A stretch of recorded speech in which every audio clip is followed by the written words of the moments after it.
All right, everybody. Thank you so much for tuning into the Sands of Time podcast. I am Tarek Ibrahim, and I'm here with Mujir Muneeruddin. And today's show is based on a couple other episodes. So if you haven't seen every single one of our episodes, this might be important because we talked about the Umayyad dynasty, we talked about the Abbasid dynasty. And today, Mujir, I'm going to ask you, from those two, we're not going to go throughout history because that's even a bigger conversation, but from those two, in your opinion, who's the best? Who was the one that you think was like, these guys were fantastic? Now, if they saw your episodes previously, if they saw our previous they episodes, would know my answer. They should know. But I think it'd be a nice conversation to actually throw it out there. Who'd you like more? Let me start by saying this, and we've talked about this offline a few times. The real credit for what those two empires accomplished in terms of expansion, the golden era, the Bayt al-Hikmah, the wisdom and the knowledge and all that excellence that came with it, actually belongs to the people, not necessarily with the ruling party. It's kind of like in football, the quarterback gets all the credit for the win, but it's really the team protecting him and catching the ball and playing defense around him that makes that happen. Those civilizations were on a different level than some of the later civilizations of Islam that we have today that have clearly fallen into disarray. So I'm going to give that sort of caveat before. I like that, by the way. But if you're asking me who's better, or conversely, who's less evil? Yeah. I mean, like, in fairness, they're not evil, but who would I go with? First of all, what's my criteria? Maybe I'm a little too biased in terms of looking at people through the prophetic lens of Sallallahu Alaihi Wasallam. How conforming are you to the prophetic ideals in carrying out your functions as a leader of state? From that lens, I would say it's the Abbasids, because even though they weren't perfect, and in fact they were quite treacherous and brutal in so many instances, at least they were ruling on the premise that they were religious and that religion ought to be pursued and faith in God ought to be paramount. Whether they actually believed that or not, who knows? It's up to God to decide. But the outcome for society was that it was a little different than the Umayyads, who were actively cracking down on people that were near sacred, very early Sahabis. They were desecrating the Haram Sharif, massacring people in Medina, killing off the Ahl al-Bayt. The Abbasids didn't have any of that blood, proverbially, on their hands. So I'd go with the Abbasids by a little bit. So I would like to argue in contrast. Okay. I would like to actually say the Umayyads were actually way better, is what I would say. Not slightly or a little bit, but way better.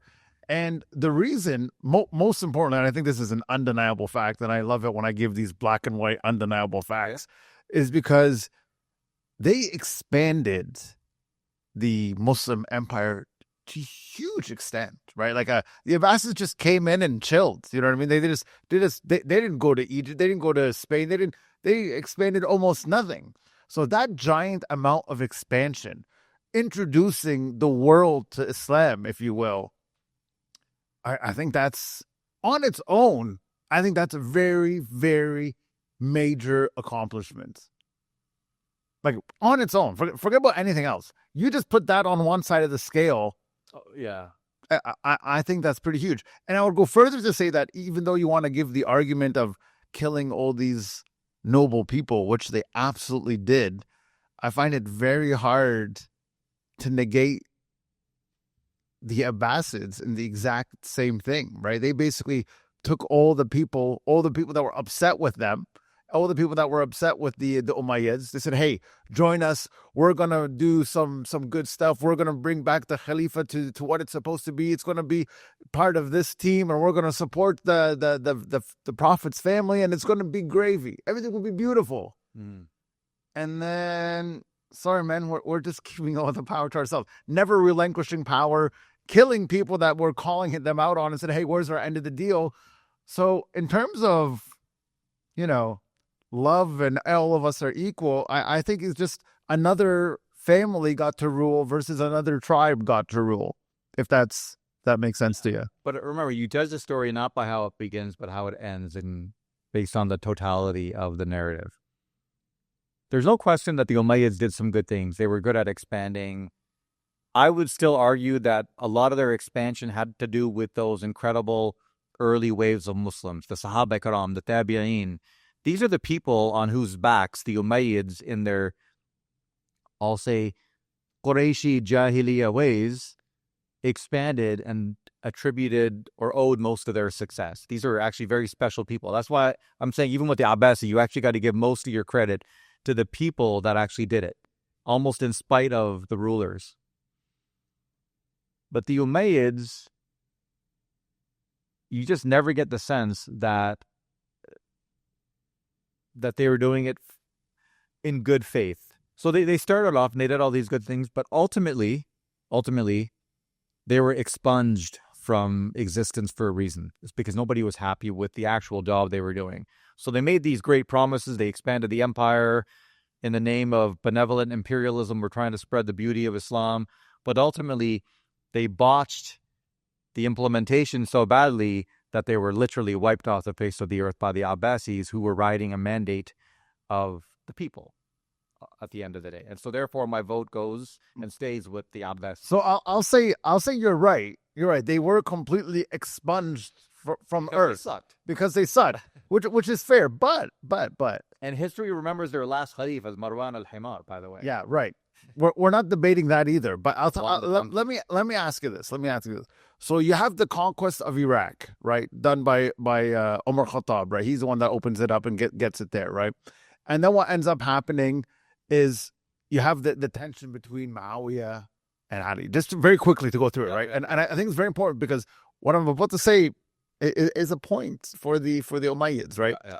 What ends up happening here is that people sense that there is a disgruntledness in the society, that there's a problem. So people want to stay away from it. People to go, and then there's people join all these offshoots start to form, right? Because they're like, this ain't right, this ain't right, this ain't right. And then even when the people that supported Ali wanted to stay with Ali, then they get into another offshoot because they made peace. So there's constant offshoots. What I'm trying to get at is even during the Abbasid time, when they were trying to reconcile all their power, I think they just killed everybody. Everyone was already dead. Most of the rebellious groups, the big heavy ones, have already been neutralized. Under the Abbasids? Yeah, but between the Umayyads killing all the people in Medina. No, that's a very simplistic way. Yeah, because if you kill the people in Medina. No, because even the Abbasids face so many rebellions all the time. And that's why they're trying to start, as we talked about in the Mihna episode, trying to co-line and co-opt the ulama, because they're realizing that their broad base of support is dwindling. They're always trying to expand their base. They're facing rebellions. Even the great Harun al-Rashid had to go east to Khurasan late in his life because there was rebellion seething in that area. That's why he took Al-Ma'mun, as we talked about in that episode, because Al-Ma'mun, his mother, is from Khurasan, so he thought it would placate, and he thought his son Ma'mun was more capable than Amin, but we're not going to relive that episode. But this is all to say that it's all evidence of rebellion and not everything being hunky-dory. You're always going to have rebellion. This is my point, that there was always rebellion. So the argument that the Umayyads were wiped off the face of the earth, I would actually argue the Abbasids eventually got wiped off the face of 500 years later versus 90. I think they were just so fed up. I think it was just this. Because of how bad a job the Umayyads did. Because they were definitely annoyed by that. But you have to remember, when you take on all this land, and I think that's the problem. So when the Umayyads take over all this land, they have rebellions in so many places. They're not just in Medina and Mecca anymore. They went everywhere. They're all over the world. So they're all over the world, and they have no clue how to manage it. Like, we're talking about time here. One day you wake up, you're in charge of Medina. The next day you wake up, you're in charge of Egypt all the way out to Iraq. So there's a huge challenge for the ruling class. But the Abbasids did they already had thought the same job. They saw it for 90 years. They said, "Oh, look at all these problems." So they already got a sense of it. Whereas the Umayyads are basically like firefighters. They're just putting out fires left, right, and they don't see the treachery from within.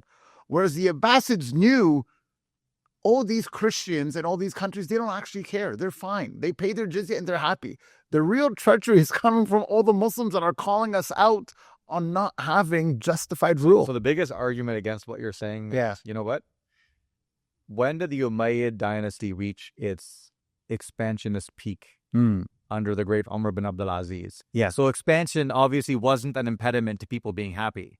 He was at its greatest extent, but because he did a good job and he understood the people, and when I say understood the people, he actually delivered policies and programs that were anti-Umayyad, that's when things were going great. It was the rest of the time under everybody but Amir Muawiyah and Umar bin Abdul Aziz. Well, Abdul Malik and Walid, they were solid, but in the latter 30, 40 years, they were so Qurayshi and Jahiliyyah that nobody was happy.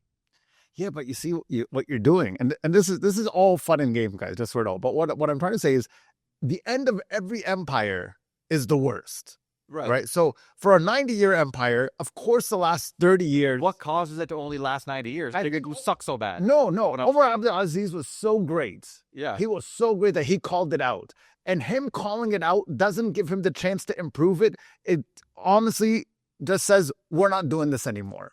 And he just passes on. I would recommend you watch our episode on the Umayyads on Umar bin Abdul Aziz.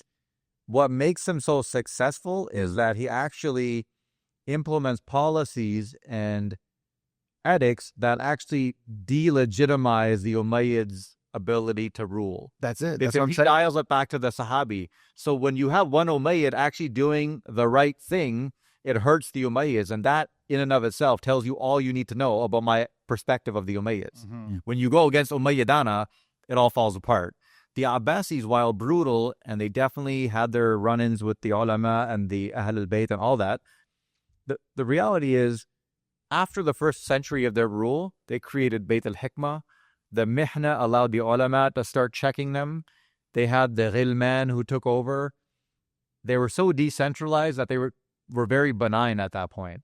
So they really weren't in a position to really do all that much anyway.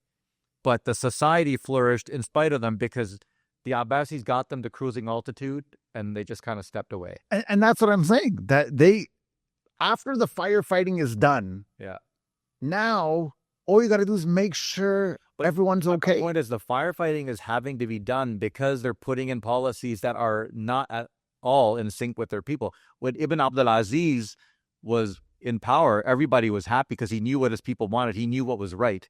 When they went back to the Batil from the Haqq, it was lost their mandate. That's right. No, I completely agree with that. Don't get me wrong. I truly... It's an interesting analogy if we tie it back to things that are happening in the real world.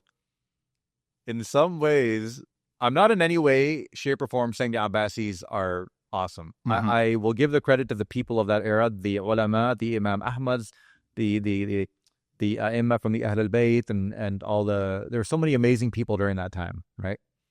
But there's a show sometimes that I'll watch. It's called Corey Asks. So he goes through the streets of Israel, Palestine, asking people a question. And he's sponsored to ask him a question. And he'll ask questions that he's supposed to go through. And usually they're controversial questions. So there's one where he goes up to Orthodox Jewish people in Israel and he asks them, would you rather have a believing, God-fearing Muslim as your neighbor or an atheist Jew? And many of the answers invariably were, I want the Muslim because he's a believer. He's more like me. Some people even say he's my brother in tradition. The Jew has forsaken God and he's forsaken the covenant. I want nothing to do with him. So in some ways, me siding with the Abbasids, I can say that they're heretics or they're different. They're not exactly the way I would practice the faith. But by analogy, they're still way closer to me than the godless Umayyads, other than some of the few that were actually good people. I guess that's how I put it. It's an interesting conversation, and I wanna be able to agree with you. I think it's good for the show that I agree with you. But I really feel that they were both, like, if I'm forced to say who was good, I believe... I don't think anybody was good. Yeah, that's kind of what I'm feeling. They were effective. The Umayyads were effective at expanding. The Abbasids were effective at governing and creating a milieu that really thrived culturally, educationally, intellectually. They did an awesome job at that. You know what I'll even add, because you raise a point, and I want to give you your point. What the Abbasids were great at was understanding how to play the game of politics so much better than anywhere else. Yeah. And that would constitute them potentially lying sometimes. That would constitute them potentially being treasonous by any definition. But it gave them the ability to hold on to their power for so long. But in fairness to them, because of the mihna which they caused, the ulama actually kept them in check, so they didn't do really stupid. But that wasn't their intention. That's a backfire. No, so that's what I'm saying in fairness. But you have to judge somebody by how circumstances played out. You can sit here all day and say, well, Jordan was nothing without Pippen and Phil Jackson, but it doesn't matter. The product that he created was the high watermark of basketball performance, period. You can't get into what ifs, what if he didn't have this, what if he didn't have that, because then you've got an infinite universe of what ifs with anybody. You have to go by the body of work with which you're presented. The Umayyads, you're right. God ordained that the mihna happen and go the other way so that they be checked, and it allowed them to last a lot longer. The Umayyads, in fairness, didn't have that, but going by the actual product as it played out, the Umayyads had a better gross intellectual gross output and product than the Umayyads did, I think. Yeah. The Umayyads created the empire. The Abbasids turned it into a civilization of greatness, or of excellence. Not always out of benevolence and greatness. I'm not saying they were Khulafa Rashidun. Yeah, right. But they at least enabled it and stewarded over the entire process. Well, I think that's where they get all the credit, because they got all the literature from all over the world, right? They had everything in Iraq, and they just said, rather than going the typical way, hey, let's destroy everything and burn everything, they're like, hey, let's just figure this out. Let's translate it into Arabic. Let's make Arabic the official and go all the way in on it. But that's the point. You can't undercut that. That's why that's so good. No, because the Umayyads didn't even understand the concept of knowledge. That's right. The importance of it. They were expanding, building palaces, and doing great things.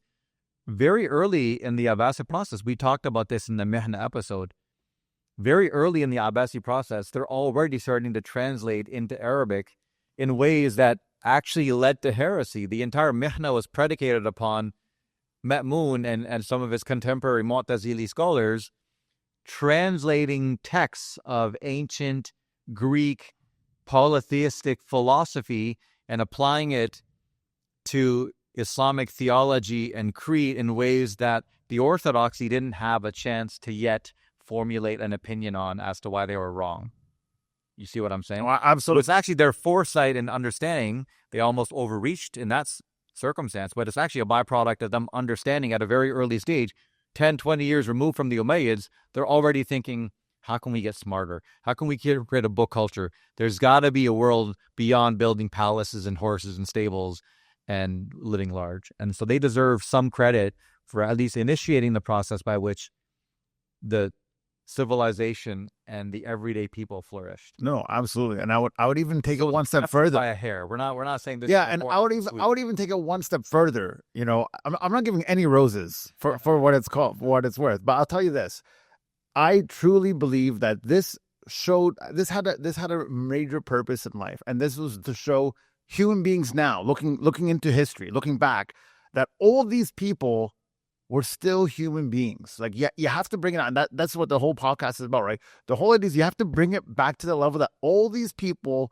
were people. And in this giant scope where they're discovering medicine and they're discovering the embryo and they're discovering space and they're doing all these things, these were still human beings, sometimes killing their own brother, sometimes fighting for power, but at the end of the day, for us to reflect on it, it's important to know that you can't ever forget that people are human beings. We have to humanize these moments in time so we can learn the lessons and see the lessons. I think that's seldomly done. In some ways, they remind me of the Romans. The Romans were no question a civilization of high production and greatness. There's no question, especially the ancient around the time of Julius and even the later Roman Byzantine Empire. A lot of that was fueled by a culture of competition, aggressiveness, entrepreneurialism. They weren't afraid to push the envelope. Caesar typified that better than anyone. What I will say, looking at it from my perspective, was the Abbasids, while flawed humans and often sharing the same predilections as those Romans, who, when they followed those shahawat and those hayat ad-dunya, when they followed the the nice things of the world and they chased ambition and all these worldly things, it still led to a overall product of excellence and high level accomplishment. What the Abbasids had in their favor that those Romans didn't was a coherent body of values and a system that kept them in check. So you had the same ambition and attitude of greatness and trying to build something exceptional, but you're being constrained by the Sharia and the ulama. And so it's actually a more balanced growth and expansion than what the Romans had. The Romans had the same aggression, but they were polytheistic, they were pagans, they didn't really have normative values that somebody can say, hey, Caesar, you're going too far. Yeah. But they had some great emperors. Marcus Aurelius is one of the greatest kings ever. He's a great philosopher king. So they had one-off guys like that, but they didn't have this system that would check people based on normative values where you could say, this time you pushed too far. In Islamic civilization, and in fairness, these guys are 1,000 years later, so they're later on in the trajectory, but they had the benefit of balance and checks in society that ultimately, to me, created a more balanced outcome than what the Romans did, although they were both predicated upon finding and striking greatness. I'll agree to that. I'm okay with that. I'll agree with that. So, in the end, you're sticking with your Abbasids being by a hair. I'm going to give it to the Abbasids. By a hair? But I'll make your argument for you. All you had to say was Umar bin Abdul Aziz. Of course. But I also think that's the point, is Abbasids were able to get to cruising altitude to the point where they didn't need a spectacular virtuoso Khalif like Ibn Abdul Aziz to really shine. They got to the point where after the Mehna, nobody even knows who the Khalifs were. They were just operating in the background like transmission. Yeah, you're right. But they're not really playing an active role. Under the Umayyads, you actually needed Umar bin Abdul Aziz to be that great for the empire to continue building. And Amir Muawiyah deserves credit too, because he really settled and established that empire and got them going. So I would say that's why Umar shines, whereas you don't have a counterpart among the Abbasids quite to that level. It's because they actually found a way to not show. And it reminds me of one of my favorite quotes of Abraham Lincoln: the government that governs the least governs the best. Yeah. So if you're not in people's face and you're not having to govern from the front, you're probably doing something right. And that's what the Abbasids did well, especially after the Mehna. I agree with that. Although I would say that, because I don't want it to drag on too long, guys, because this conversation could probably go for a while. I will say that once you don't know the people's names, like, not that you don't know, but they're of no value or they're no any recognition, that this is the beginning of the end for them, and this gives ways for all the other things, right? It's just, okay, they're just driving in the dark, basically. It's on cruise control. So, but by the way, this is a really good topic that you brought up. I'm actually very happy that you did, because the key function of it is not that people are going to come away knowing all the little facts and all the minutia of the debate, but I think it actually illustrates to people the legacies and the respective legacies of the two empires. So when they're having a conversation out in the public, they understand generally the brand of the Umayyads and what they stood for, and what a proponent could say are the pros and the cons vis-a-vis the Abbasids and vice versa. I think it's an important dialogue that I'm glad you brought up. But let me put it out there. My favorite for sure were the Ottomans. I'm just going to lament that one. If I were to pick a team, I'm Team Ottoman on Absolutely. This one. You put me in a agree with back and forth. Oh, you agree? Absolutely. We'll end it with our Ottoman show. That's right. It'd be pretty obvious. Yeah. So we'll end it on the agreement. So we agree. So alhamdulillah, everything's good. So again, thank you so much for tuning in. We will see you again next time on the Saints of Time podcast.